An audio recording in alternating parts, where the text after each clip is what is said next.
Yeah, I gotta get the hats on. All right, sick. We on, dude. We rolling? Yeah, we rolling. How was the reading last night? It was good, bro. It was good. What part of fuck would you read? I read page 95 to 99, the end of part 2. Nice. And it's kind of the part that Gian liked a lot when he like spiraling out eating edibles and stuff. Remember? It's like it's like kind of ital. Yeah, every section got an ital. Were you getting laughs? Yeah, but it was funny too because like I'd always wanted to. I almost wanted to publish that story as like a standalone. Yeah. Like, but it was a 900 worder. But then I just read the last stack to make it 1,000 words, and there's a part where I write about Rontel. And I just read it straight. Yeah. It was funny as hell. It was glowed. Nice. I've been reading because I've been almost done with Augustine's Confessions. Yeah. But I was just kind of working through like every 2 decades. With the Confessions is 300, B to 700. Yeah. Then I'd go to like Dante, Julian, and Norwich, and then Vico, which is 1300, then 1600. Anyway, Yeah. I need to go back to 0. And you know who Augustine's most influenced by is Paul. Oh, nice. And so yeah, just the epistles. Sense. I read the epistles. Oh, you did? The letters. Yeah. All of them? I read the short ones. Yeah. There's a bunch of short ones that are straight up just like 4-page letters. Yeah. Galatians, Colossians, Ephesians. And then I finished Romans. It's the first one, a little bit longer. And I read 1 Corinthians. Nice. There's 2 Corinthians, and there's 2 other ones. There's more to read. Paul's like underrated. But I was reading Paul. Yeah. I was about to do the reading. I was just like, yo, it's just like, it was glowed. Yeah. It was funny reading that part. And I read the fucking 4th. What does that have to do with Paul, though? Because, bro, I'm just reading, dude, like, I describe the work so well. I say it so straight up. Yeah. And I think a lot of people don't know the book. Yeah. They don't even know that's in there. Nice. You know? Yeah. And it's funny as hell because I record a pod with Rumi, bro, about Rontel. Nice. Describing why the book's funny and the line breaks and stuff. And okay, it's nice. I gotta look at read that back. And I have people like. How long did you read for? She said like 7 to 10, so I kind of like wanted to give them a good chunk. So it was like it was 1,000 words. See, that's good to. And I read 100. It's good. I read exactly 1/10 of the manifesto. Nice. Oh yeah, you nice. must not turn away from the blast. I had the Faulkner part. Yeah, that's the one where it's Noah too. It's Faulkner. Noah. What did people think of that part? People were locked in, dude. Some girl came after me. She's like, I'm trying to write a manifesto. I'm like, yo, I was like, manifestos are a mode. Yeah. Because we're not. That's why. Also you must write a manifesto. I like reading. Yeah, exactly. Yeah. I like reading the saints because it's not even about like, or I was like kind of like cleaning up, running back the imitation of Christ. Yeah. You know, just but it's a mode. You're like giving directions and like for sure you're telling people something. Yeah. It's the Bede teacher mode, the Venerable Bede teacher mode. That's one of them. For sure. That's not a tone you see that much. Yeah. You know? That's I just picked up today, and I mean I can't speak. I don't know much about it, but I was. Gabby was a little mad at me, so I went to check in. She's working the farmer's market, so I went to check. She made me wait about a half hour, so I went to Strand, and I was like, they got the mass market paperbacks downstairs. Yeah, and it's kind of sick because they're all like $3, and some of them are like sick books, like throwbacks. Yeah, nice. And you like books that are out of print and shit. Okay, like T.E. Lawrence, the 7 Pillars of Wisdom. You know this book?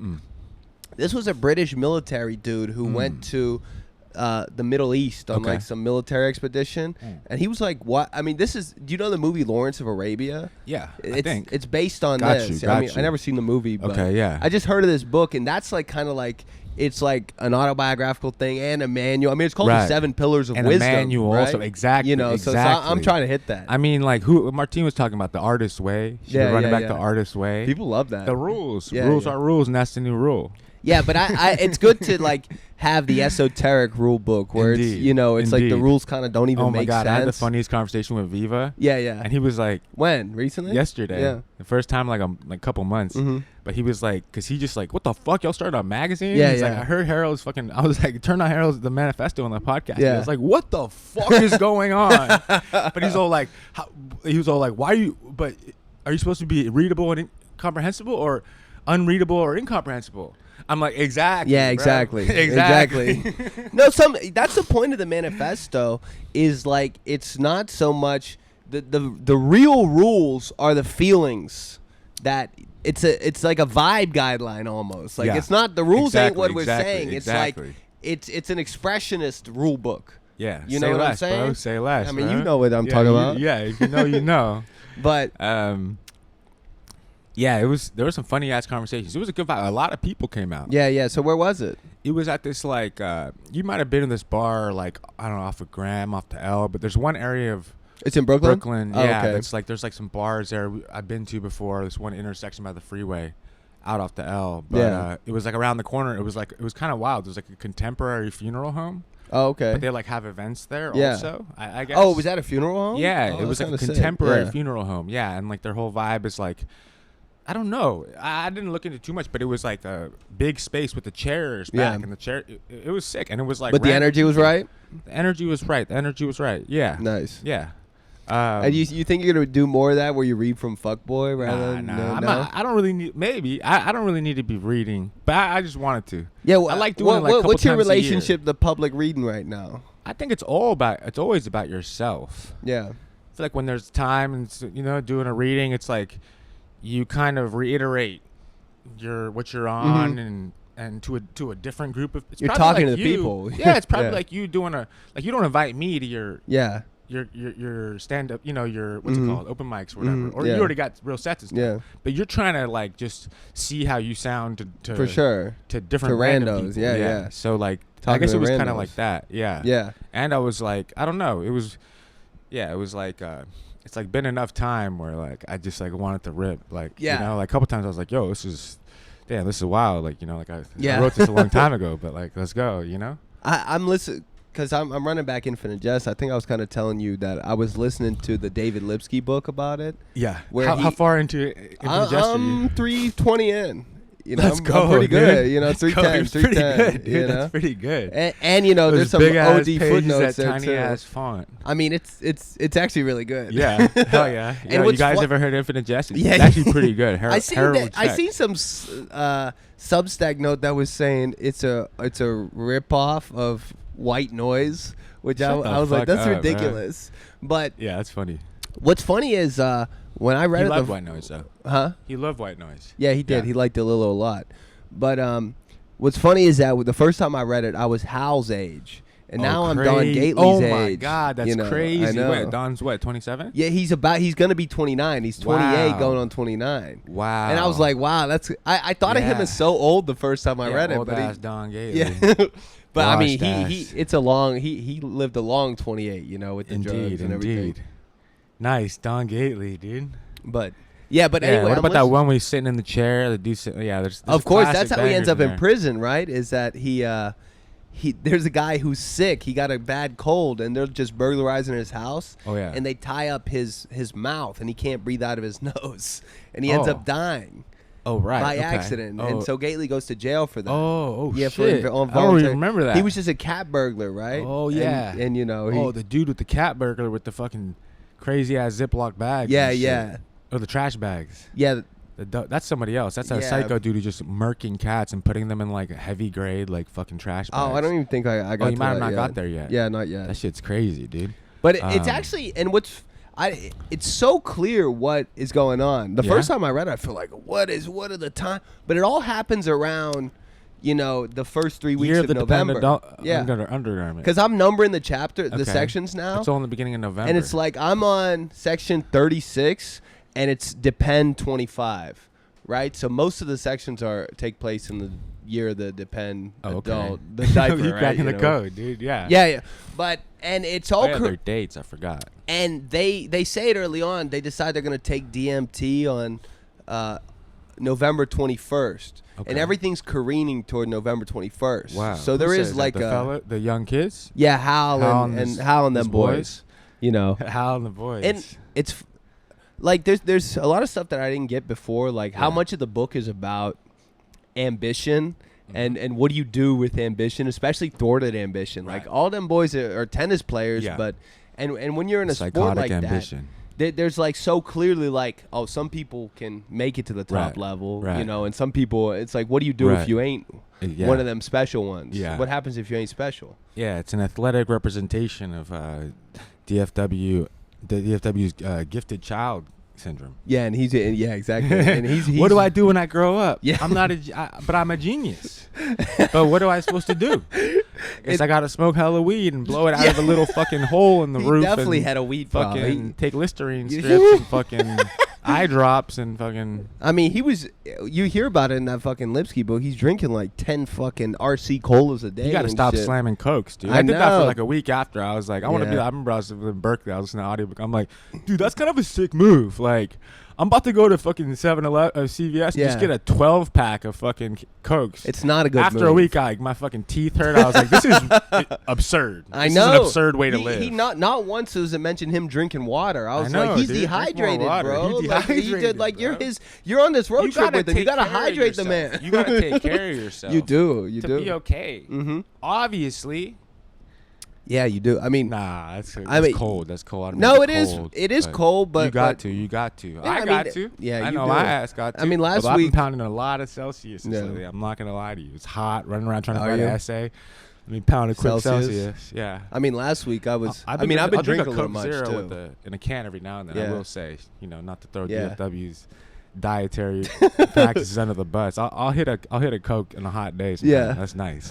Cold can of But Coke. 10 is like $1. compulsive. Yeah, 10's insane. But it's also like he's just behaving like so much like an alcoholic. You know, Right. that's what alcoholics do is they Right. just start like. Exactly. And he was chewing yeah. tobacco and he's smoking and he's Yeah. drinking. It's like obviously you're dude, misdrinking. It's so formative. Yeah. DFW is terrible. And now I'm passing it. Now Amelia's putting me on blast with how I be smoking and drinking coffee. You weren't supposed to tell. You can imply it. You don't need to give them the details. Yeah. Honestly, I was like, I'm a big coffee guy.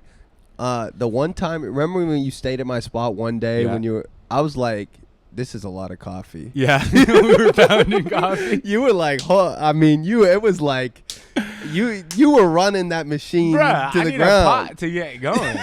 I need a pot to start And then want to stay going. forming words. Yeah, it's true. It's true. I do be pounding the coffee. But part of it is like I'm not ritualistic. Galen. You're fucking Hal, dude. A lot of it is ritualistic, though. Just like you have the coffee and I'm working. I have this, Yeah. It's all just part of the, reducing yourself. You gotta balance. Yeah, you gotta. Your body will tell you if it's Yeah. too much. But My body's always telling me. Yeah. And I'm listening, but ride the line. Yeah. It's funny. He was Walk the so line. anxious to go on the reading tour though. He hated like Yeah. doing the readings and stuff. That was sick though. uh Like how he was describing some. I don't know. Yeah. My memory of it. It's like I know I got turned to the movie and stuff. I didn't watch the movie, but I Oh, you just, didn't watch the movie? No. Yeah. I ran that when I was like. I remember when I was in Mhm. Santa Cruz. Like I was a little kid, or I was in Yeah. college, and I remember like listening. Is there audio? Yeah, there's that's what I'm listening to the I audio. listened to the audio, and it's I two read guys it, talking. And I might have read it Yeah. actually, but it sounds like audio because Yeah, because it's like I mean, it's like a one-sided podcast almost. and yeah, then- I mean, Walkbook is kind of like this oral document too, Yeah. for But- better or for worse. I mean, I don't like the guy's questions to Lipsky, and he I mean, he a comes, goofball. He dick riding. That's a problem with Yeah. literature. Is there's a lot of dick he's riding. he's dick like- riding and being like and it's like fucking creepy, squirmy. envious. Yeah, it's weird. it's yeah. Nah, we He's we not on comfortable with them. Yeah. Yeah. Yeah. But that's so funny. You just in DFW mode. Yeah. So I mean, yeah, and I feel like when I'm reading it on the train or something, I'm looking around to see if anyone's like scornfully looking at me or something. Yo, I that's feel so like funny, bro. Wait, it- dude. Yeah. What about Hamlet stuff? Is there Hamlet stuff? yeah, I mean, the Hamlet stuff is all in like his mom usurps the father with the fucking uncle who His mom usurps the father. the father like father with the uncle. Oh yeah, same shit. and I mean right. the mom stuff is like that's an opacity in the whole book is like you hardly ever hear anything from the mom, you just hear about her and I don't think there's like an Addie chapter or anything. dude. Okay, right? dude.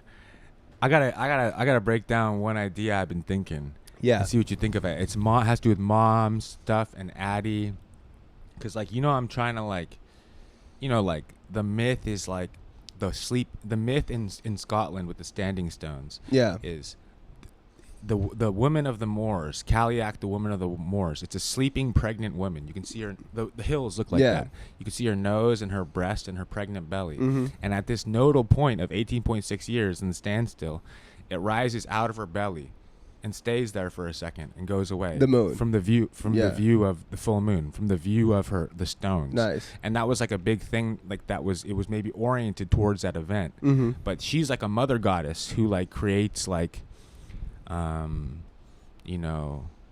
it's just like Diana. It's like all these mother goddesses is fertility. It's mainly for all forms of fertility. Yeah. And like good bounty. and she's the one in charge of it. And like, you know, we talk about like the mother and that archetype of the mother god, like the king having a relationship to, and it has to do with Venus too, like when Venus comes down. And, you know, the Venus mother goddess is a thing, but it's like, not, you know, where is it in Christianity, or what does it mean today? The mother goddess. Yeah, what does that really mean? You know, Mary was the mother goddess. So Mary, so there's not a mistake that Dante, that's the last person he sees in paradise is Mary before God himself, right? Or the light, you know? And then, but I've been noticing, like, I think oftentimes, like, it can be like obviously on some like troubadour, like treating, you know, there's such a funny part in Golden Bough where he's listing all the examples, and so yeah, I understand in the project way more clearly the second, you know, having thought about it more. Everything that defines the Christ story, every aspect of the Christ story, other instances of it throughout culture. Yeah, he's listing them anthropologically. Oh, nice. Right? That's really what it is. So one is just God and man. That's part of the Christ story, right? Yeah. And he's listing all other examples of God and man, you know? And of course, there's like the Tibetan Buddhists. They believe that the God goes into one Buddha and disperses to other people. Then he's like, there's some sects of Christianity where they tell each other that like Christ is in everybody, which is actually what they used to say in my shit. When I was, they say Christ is in you, Christ is in you. And then some like sects that they believe everyone is Christ. And he was like, his tone's so funny. He's like, and for this like savage, like heretical, terrible custom, like the consequence was they all adored and loved each other. You know? Fuck, I'm gonna bring it back, but the mother goddess, yeah, well, it's just interesting because what that idea means, I've been noticing in the recognitions, the death of the mother often precipitates, like, and same in Augustine. Book 9 is the death of his mother, and then after, I might have said this to you a little bit already, but after the mother dies, then like he often, that's what the transition of like when the you know, the hero or whatever, the person like is able to like you know, be fucking locked in. Yeah. Wait, 9 in Augustine is 9 in Augustine is 9 is the mom chapter in my book. I didn't even realize that. Yeah. Interesting. How many chapters in your book? 12. Okay, yes, he got the 13. Yeah. But the death of, obviously, the recognition starts with the death, and then like there's the death of Aunt May. Remember I'm telling you about that whole saga? Yeah, of course. And she's always so anti anyone trying to be like Christ, right? Yeah. Right? And he's the opposite, and her brother's the opposite. Father Gwyn, the protagonist, main dude's dad and preacher, who spirals out and joins a monastery after his wife dies, Camilla. But when Aunt May dies, she died on like Holy Week, and like it started on Thursday night.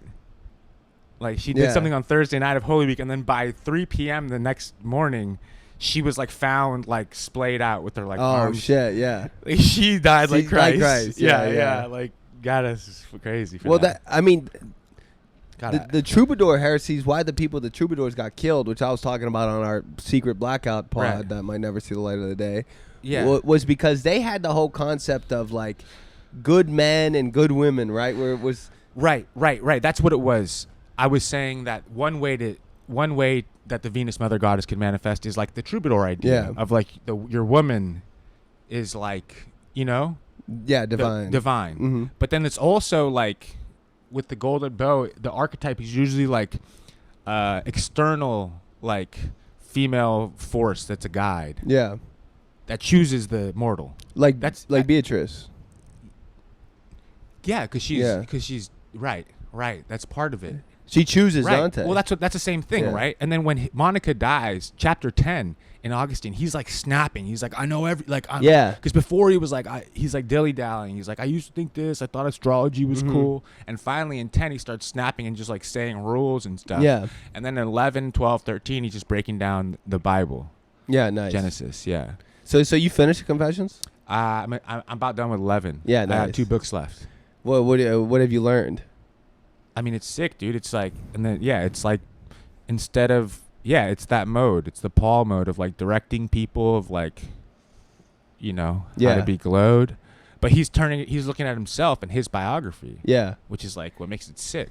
I mean, Paul was like, he sometimes. So this is good why this is like Augustine is the evolution of Paul, because Paul's like an automythography project, you know, because he's making the whole. He's basically inventing the whole structure of divine Christianity.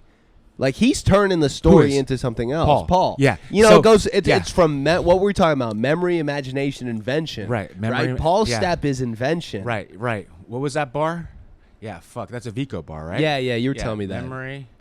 That's just the gradations of creation. The three levels of creation. One is just memory. That's how the first storytellers told their stories. Yeah. The heroic poets, who literally someone who went to war and came back and told the story of what happened. Right? That's just plain memory. Mm-hmm. Then the second evolution of that is invention. No, what's the second one again? It's imagination. Imagination. Where you're remembering and then changing. You're remembering and changing it to have have a meaning. And that's like telling higher level story. And then the invention, you put it in the structure. And then invention, right? you put in a structure that most facilitates the ideas, but they come from the memory. Yeah. They all come from memory. So let's get that out there. Like, and that's what Paul would do. Right. I want to clarify something about that too, because there's some cool ass people at the reading too. There's like this couple that were selling books and stuff like on the street stand. Mm-hmm. Oh, nice. I got a book from them, the Stephen Hero. Oh, nice. I never hit that. But anyway, I was talking to the dude and like automythography. What automythography means? It doesn't mean, he was like, oh, sick, like, oh, that means like, oh, it's like self-mythologizing. No. And like, it's not though, because what it means is like, and then he was also asking like, what is really Vico on? Like, what's his main shit? Mm-hmm. Do you know what I mean? And I feel like one way to understand it in the context of the automythography idea is like, it's not you're just self-mythologizing. You're not like living some like trash ass life and like mythologizing yourself. That's not what it is. Yeah. It's the understanding, which Vico points out, that every shift in like the theological poets invented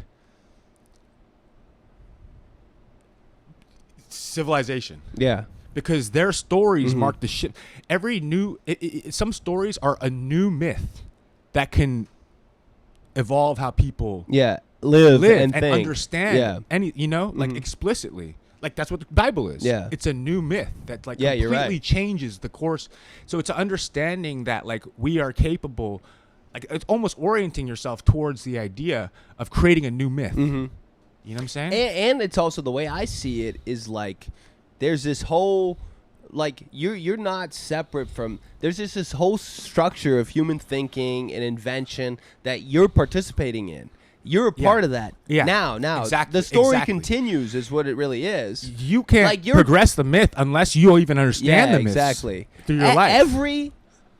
Every new thing that seems super new is just a participation in the old thing. Right. That's all it is. Right. You're actually also humbling yourself to the old myth. Yeah. You're recognizing that it's not like, oh my God, I'm so awesome, I'm a fucking legend. No. It's, look, I'm part of all. Look at all this. It is humbling, like. But it's reverence to the myths, and it's the belief that by understanding them, like in how they play, how you live your life, then you have the opportunity to produce something within that trajectory. I mean, what's Joyce doing? Yeah. Like I took a peek at the house that Jack built. Oh, essay nice. from Guy Davenport. Oh, yeah, that's a good one. You read that one? Yeah. Yeah, but he was just talking about like that's where I got the thing from looking in the middle of the book. There's a mention of I forget what was the Mary thing. Yeah, I got that. He says open up the middle of the book. Yeah, exactly. And you get a reference to the house. But it's like Theseus and the labyrinth, and like he's like redoing that with his project, and then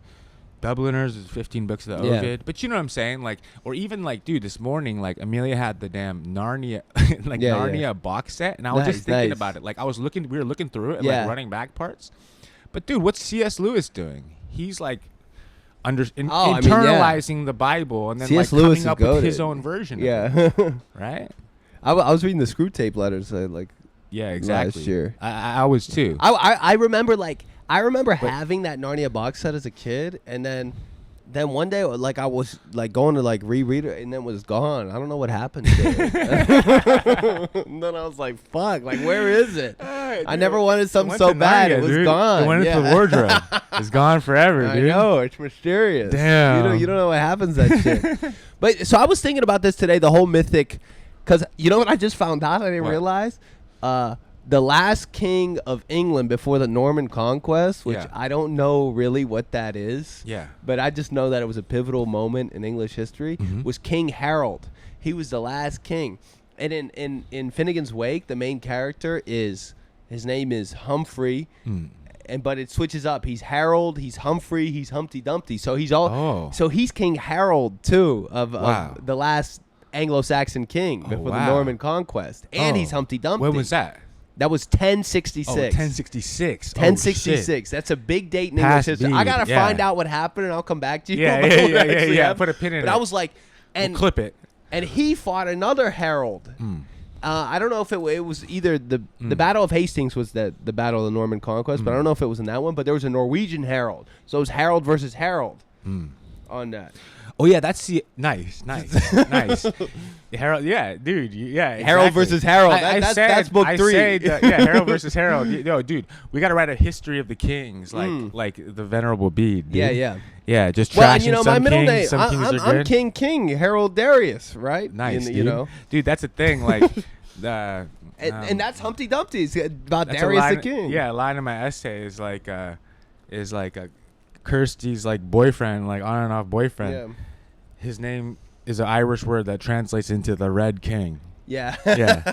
But that's the last mother thing too, is like the Julian of Norwich stuff. Of Christ as mother, Christ as God as mother. And like it says like there's a line of like, yeah, Christ is like mother hen or something like that.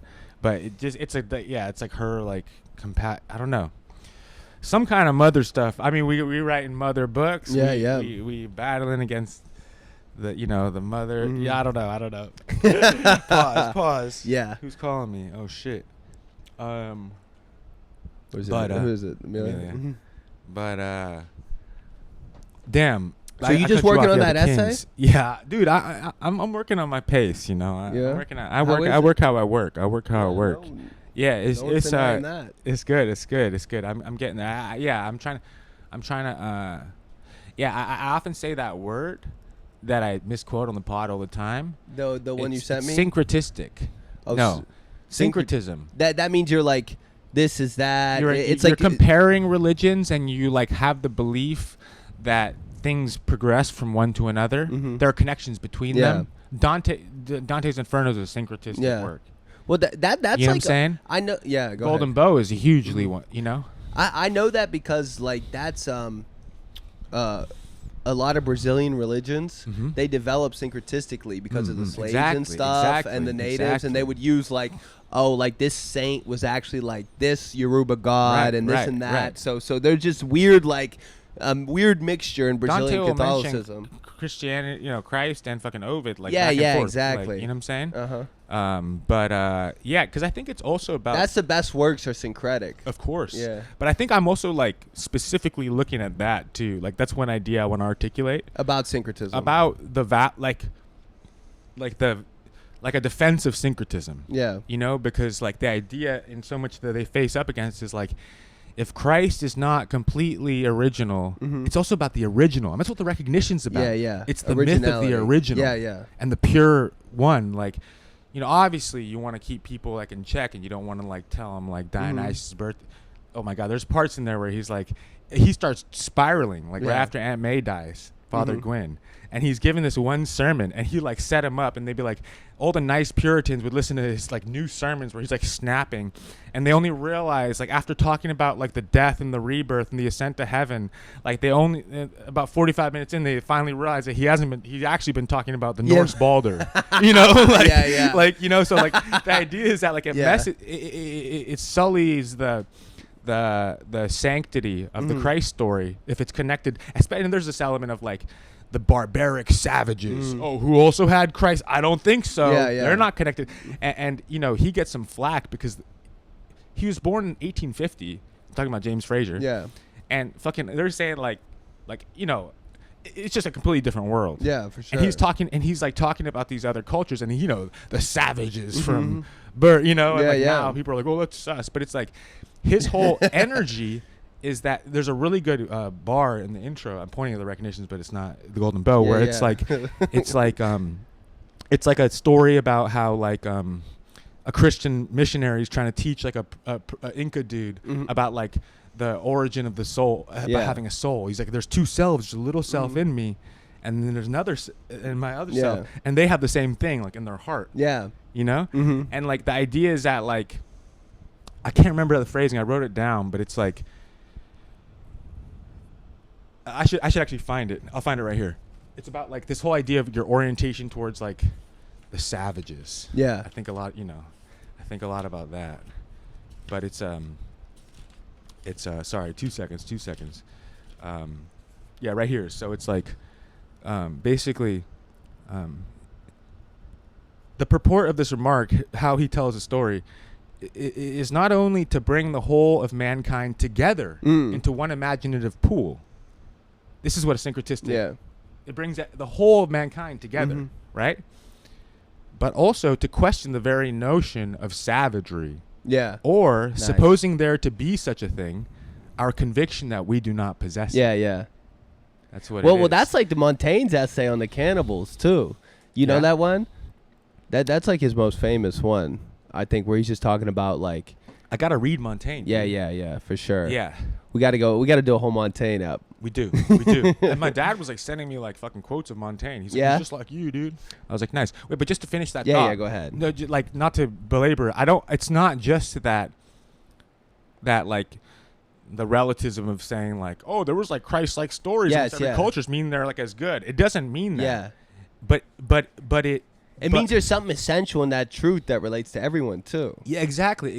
And it also, like, if anything, it helps you understand it better. Yeah. And even like, understand it better, and like even value the novelty of it even more, because it's more particularized. The Christ story. Yeah. Than every, and also he's like, people are like, oh, there's nothing left of the Christ story that's original except for Christ's personality. Yeah. I'm like, but dude, I was like, that's not nothing, bro. Yeah. That's not just a death and the brand new thing. It's not just a death and the rebirth. It's not just the ascent to heaven. It's not just the crucified on the stake, the son being killed. It's the stuff he's spitting. Yeah. That's why I read that at the reading. I was like, he's like, they ops like, for, you know, obviously just the forgiveness stuff. It can be a little, you know, gay if you get too, you know, if you're too like soft about it. But it's a good mode. Yeah, it's a good mode, dude. Christ's personality. That's right, though. That's right. Mode. Yeah.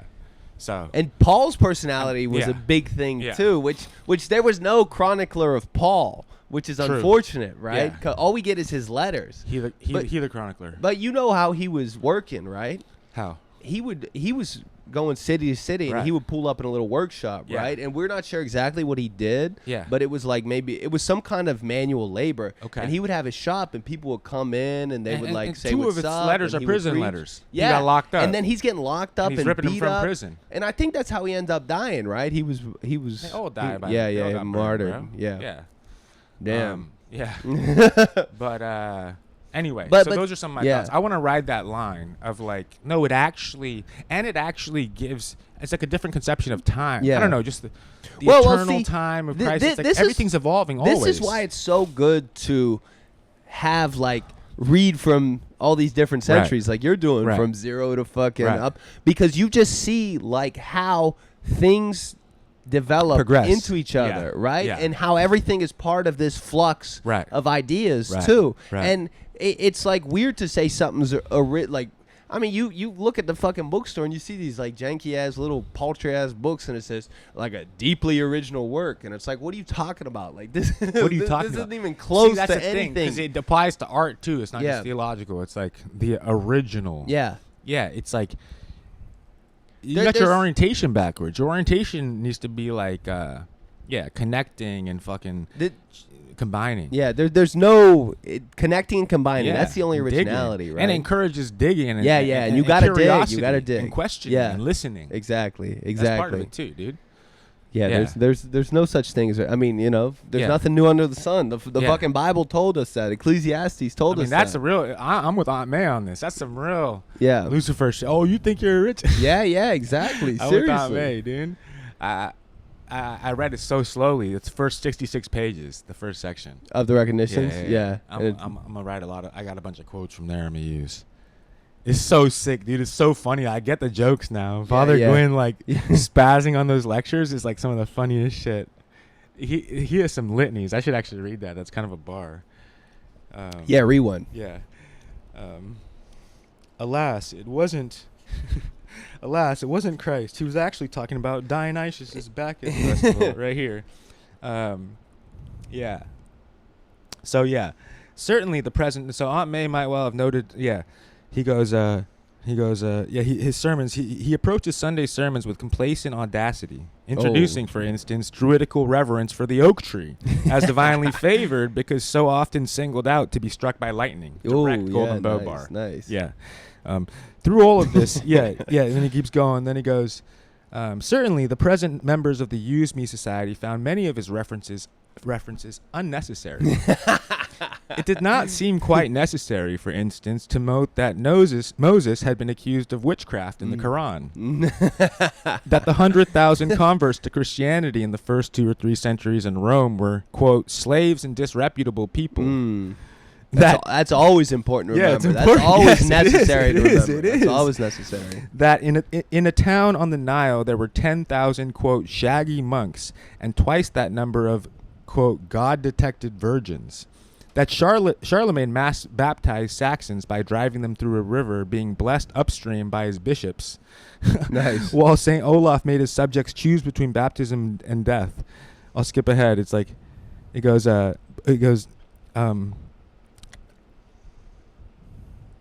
so like he's all like hiding inside when the fucking ceremony. He goes, true, many stirred with indignant discomfort after listening to the familiar story of virgin birth on December 25th, mutilation and resurrection, to find they had been attending not Christ but Bacchus, Osiris, Krishna, Buddha, Adonis, Marduk, Balder, Attis, Amphion, or Quetzalcoatl. Stunning. And then he goes, they recalled the sad day the sun was being darkened, right? Yeah. But they did not remember the occasion as being the death of Julius Caesar. And many hurried home to closet themselves with their Bibles after the sermon on the Trinity, which proved to be Brahma, Vishnu, and Shiva, as they did after the recital of the Immaculate Conception, where the seed entered in spiritual form, bringing forth in virginal modesty, Romulus and Remus. Yeah. That's so funny. But it's funny, true. Dude. That's all golden bow shit. Yeah. That's the essence of the gold. Yeah. But that's a good insight too. That it's a relevant Christ's political personality insight. is important. Yeah. You know. Yeah. But that orientation towards what's the word? Syncretism. Yeah. Is like has very important. Yeah, I don't know. It's talking about the current shit right now. But that second point, it doesn't cheapen. Yeah, if you understand the story you're following more,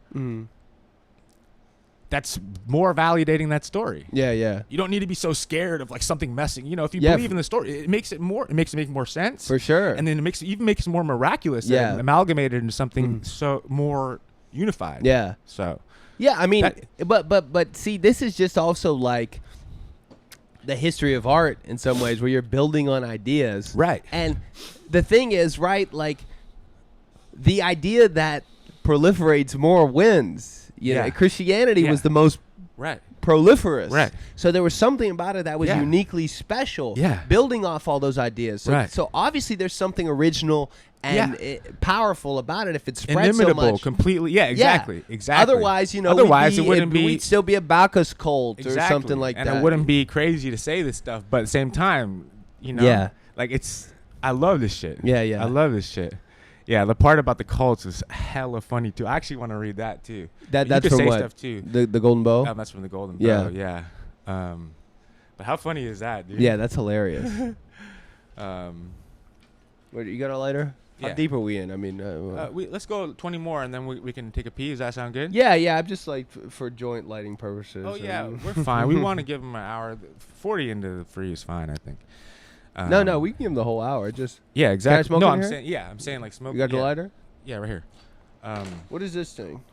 That's an essential oil burner. You put a little candle in the bottom. You pour some water in the top, and you drip some essential oil, eucalyptus, and then it makes a smell. The candle. Oh, you be using that? The smell shit? Yeah, when at night, dude, I have strictly candles, bro.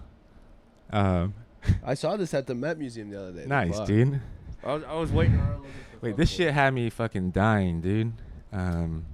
Yeah, maybe can I just read a couple parts that I think are funny? And then I'll read you read some me sus some. parts of Infinite Jest. Do that. I can't wait, dude. You guys got to get through the teachings before we enjoy the empty entertainment of Infinite Jest parts. But, yeah, so he's basically going through all the different religions that, like, God and man is an acceptable spoken about thing. Yeah. You know, like right before this, he goes into the Hindu stuff, ancient Egyptians. You know, he does the list. What you got to do is once you understand what he's doing, sometimes like OD to read every example.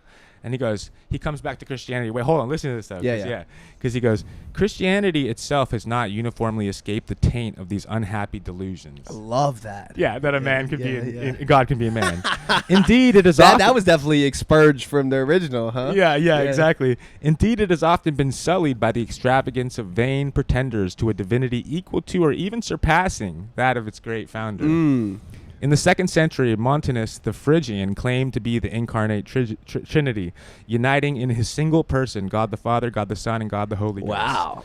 Nor is this an isolated case, the exorbitant pretension of a single ill-balanced mind. Nor was it that. From the earliest times down to the present day, many sects have believed that Christ, nay, God himself, is incarnate in every fully initiated Christian. Yeah. And they have carried this belief to its logical conclusion by adoring each other. Tertullian records that this was done by his fellow Christians at Carthage in the second. Tertullian records that this was done by his fellow Christians at Carthage in the 2nd century. Listen, this whole area of the stones is Saint Columba. You know about Saint Columba? No. The disciples of Saint Columba worshipped him, Saint Columba, as an embodiment of Christ. And in the 8th century, Elipandus of Toledo spoke of Christ as God amongst gods, meaning that all believers were gods just as truly as Jesus himself. The adoration of each other was customary. Among the Abigeneses, and is noticed hundreds of times in the records of the Inquisition of the Toulouse. Okay, listen to this paragraph. Yeah. In the 13th century, this crazy ass cult. Dude. Yeah. In the 13th century, there arose a sect called the Brethren and Sisters of the Free Spirit. Oh, okay. Yeah. 13th century. That was a troubadour century. Exactly. Dante. And that's the Kabbalah century too. That's a crazy century.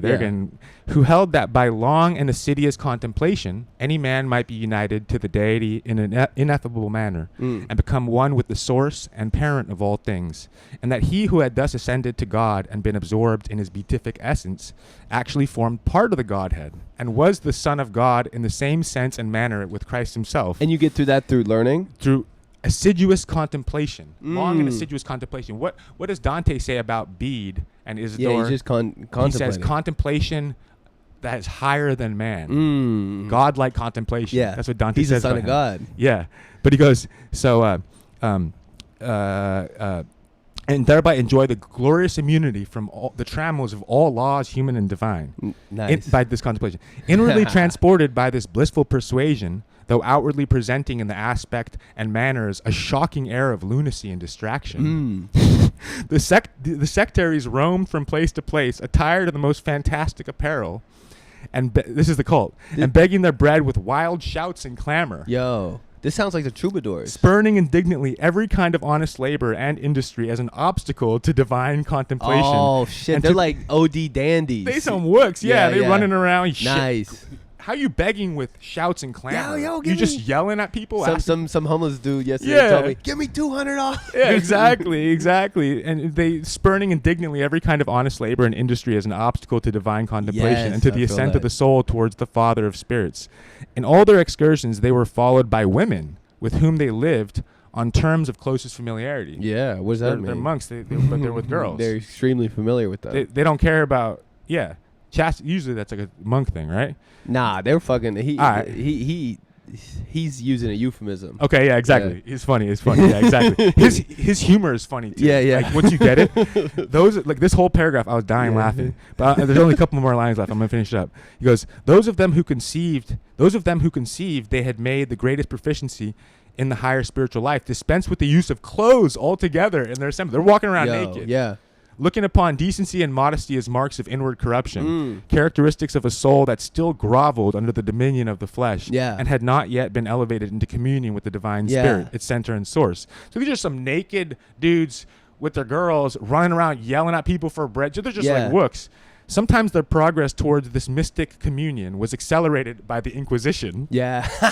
And they expired in flames, not merely with unclouded serenity, but with the most triumphant feelings of cheerfulness and joy. Wow. Sometimes their progress was accelerated by the Inquisition.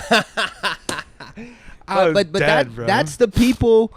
You know, that's them hill people that the troubadours come from. Yeah, you know, exactly. they used to wear yellow pants. Why? Just because they were bright.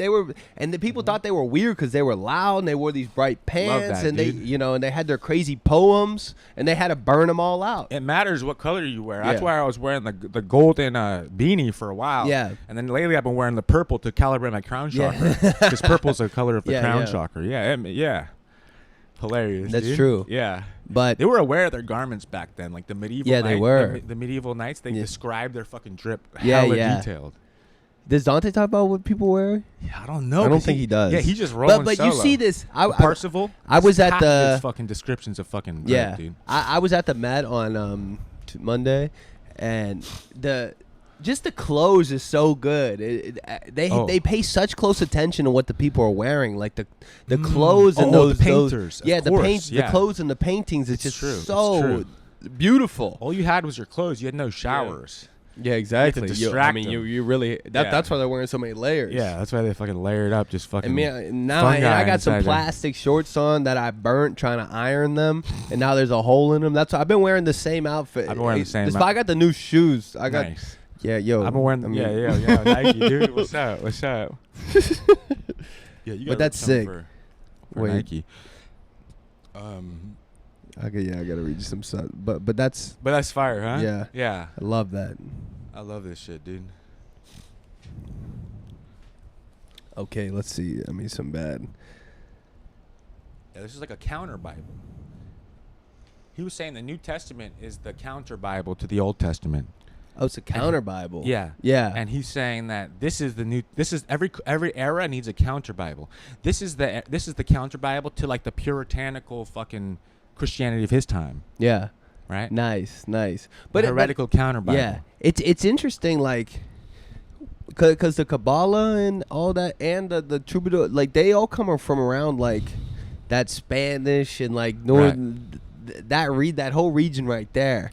Oh, yeah. Yeah, like the one I was driving through, too. Right, and it's like, I think there's something about the landscape that makes the different landscapes are part of this variation in the ideas. Like, you got a brand new landscape and you need new ideas. Right. And we got a new landscape now, so we need new ideas. Yeah, exactly. It's not just the geographical landscape, it's the whole atmospheric landscape and everything like that. And that's what got to change the ideas. But if you're thinking that your story, you need to like follow them, understand the myths and understand your life through the myths, and then like even if you're not being super grandiose about it, but like on some level you're working towards this idea. Dante is working towards this idea of being able to write something that could contribute to this thing. Then your story needs to be something that can provide a different myth for your contemporaries. For sure. In order you're trying to make a new myth with the old myths. With the old myths, but to make a new myth for the world, you got to understand the world. Yeah, for sure. So you got to be out. It's kind of like your orientation of what you're doing. Yeah. The type of fucking research or understanding you're doing. I mean, obviously, anchor and be out here. Yeah. You know, you got to be hermit and you got to be out here. But you're switching it up. You're looking into the world. You're listening to the world. You're not completely being like the world sucks and like we know. I don't know. You're not.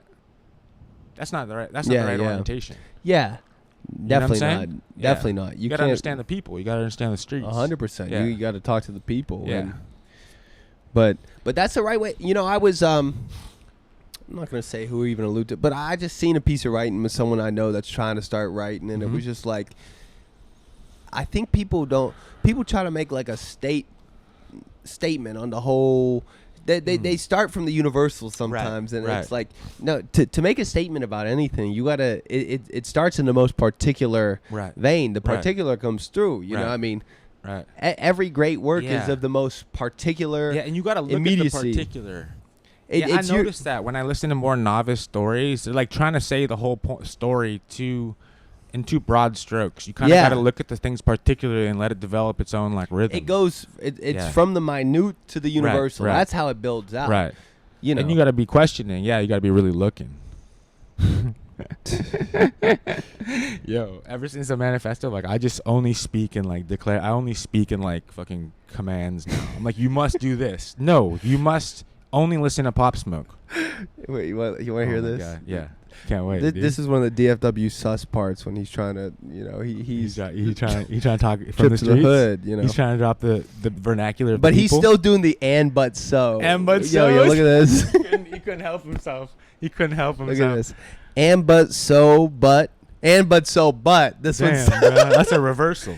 And but so but back we go to the Brighton projects, but it's post 2200. I mean, that's it's fire, too late. Dude, that's fire. Roy Tony hasn't got his piss boys out. He's Damn, not Roy open Tony. for commerce, and yet it is like an N-word convention, and everything's spelled crazy too.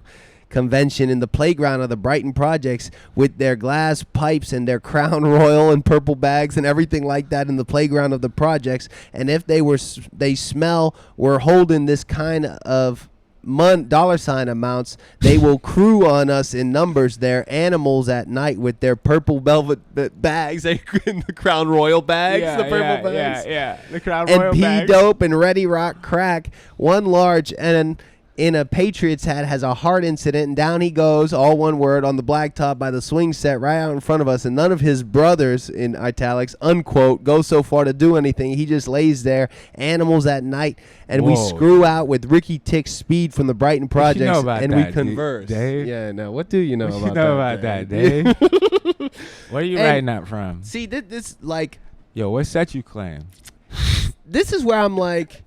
So I was telling Gabby about that, and she was like, I mean, obviously, I see what's up, but, do you think he should have, like, he gave the perspective of try. He gave the perspective of try. You must not shy away from the blacks. But it's also like, he's given that perspective a try, but it's like a drug-addled guy going to the, like. He's writing about drugs, my bro. He is writing about drugs. Examples. He is writing about drugs. Ambition. He is writing about drugs. But a little third person there could go a long way. A little omniscient would be fine. It'd be fine. Nah, he dropping those crazy subjects. ends. Yeah, dropping the crazy. Damn. But he is writing about drugs, and it's a comprehensive view of the whole thing. Nice. I mean, it's good. Yeah. That part, that's like exhausting to wade through that shit. But he don't do it too often.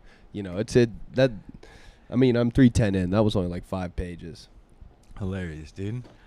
But what else you looking at? I'm looking at the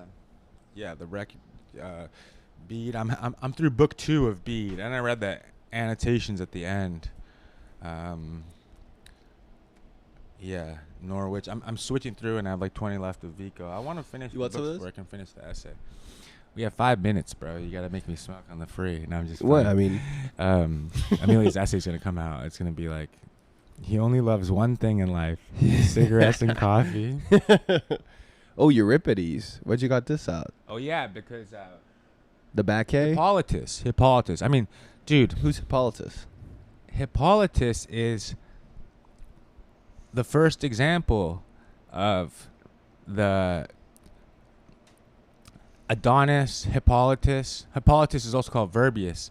It's the archetype of the young chosen son that's blessed by the Aphrodite falls in love with Adonis. Diana falls in love with Hippolytus. Yeah. Or someone else. Her name's something else. And then he dies prematurely and has to go into the underworld and then gets resurrected. Yeah. Right? That's a Christ precursor story. And that leads to this it's the Turner picture of the Golden Bough, the painting, the Turner painting. And it's the Lake of Nemi next to Rome. So the Turner painting is what he's going off of. No, it's an example of it. Yeah, no, but that's kind of the Golden Bough. That's what he's referring to. Well, it's also Aeneid. Yeah. He breaks the Golden Bough to get into the underworld. Nice.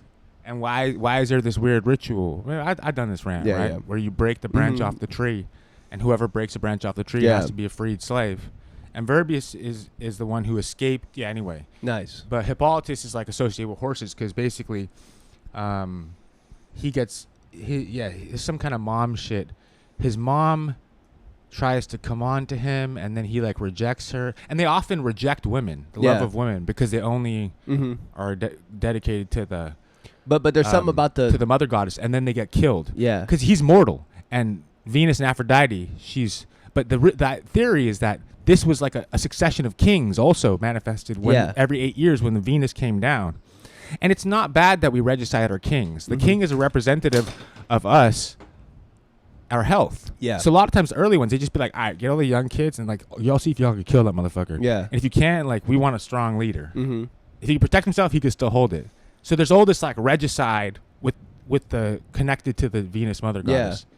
Married to the Venus mother goddess. Anyway, see, that's the archetype. Wait, it's a Christ archetype. But this is interesting. One section that I've forgotten about. Immaculate Conception is a blessing by the mother. Yeah, but this was like a 20-page section that it's Oren, it's Hal's brother, right? How he gets into football because he's a punter for the Arizona Cardinals, right?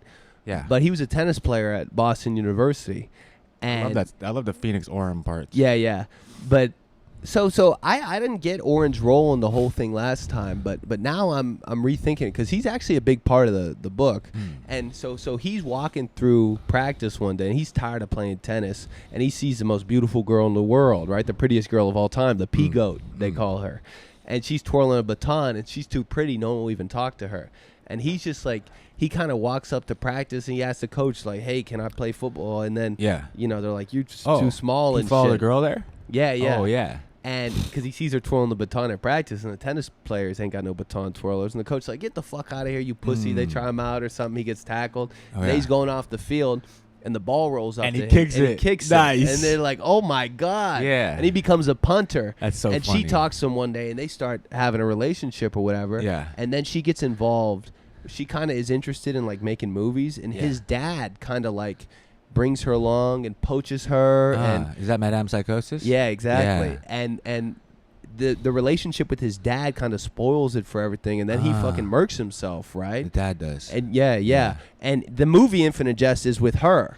Whoa, you know, dude. it's her face is in the movie. There's always got to be some sus secret snuff film. Mm-hmm. Yeah, I would want to follow along with all the damn film stuff. Yeah. Were you there when Bro told the Philip Roth story that night when we were out with Max? No. Who? NYRB. Oh, he did. Yeah, he told a funny ass Philip Roth story. He was like, what'd he say? He's like, so he was out here for something, and I go outside onto like 59th Street or something, and I see Philip Roth, and I just talked to him, and he's like going across the street, and I go, hey, Phil, like, hey, how's it going? And he like turns, and I'm not sure if he sees me, and he turns, and then I look over, and I see this group of Korean schoolgirls walking down the street, and I see Philip walking past that way, and then they round the corner and disappear, and then he rounds the corner and disappears. Hey, Philip.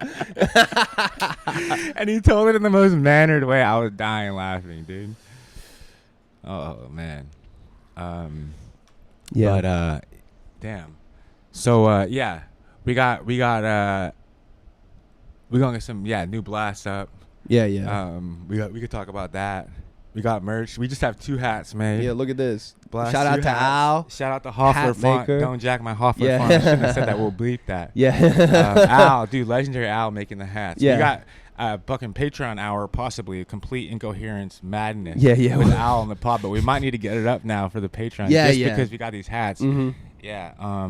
But yeah, we gotta post some stories. Yeah, we do. And then we got the event September 21. Nice. At Flower Shop. Yeah, nice. But what else for the free hour? I do have to pee pretty bad. Are we at an hour? We're about almost at an hour. What's the final words for the? So. Well, don't turn away from the. Do you know the commandments off the top of your head now? Yeah. No, we'll read them at the fucking event. Yeah, we'll read them at the event. We'll give them out. Eddie wants to read the Humpty one. That'll be good.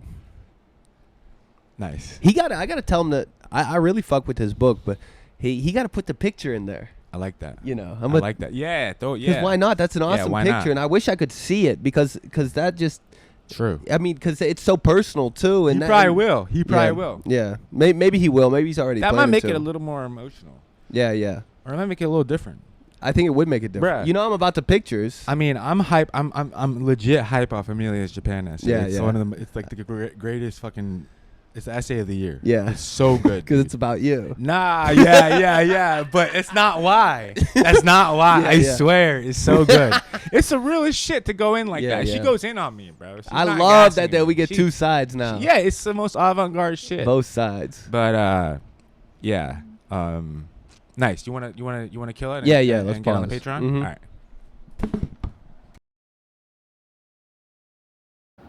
Nice, dude. God, I'm gonna get fucking. We got the whole video?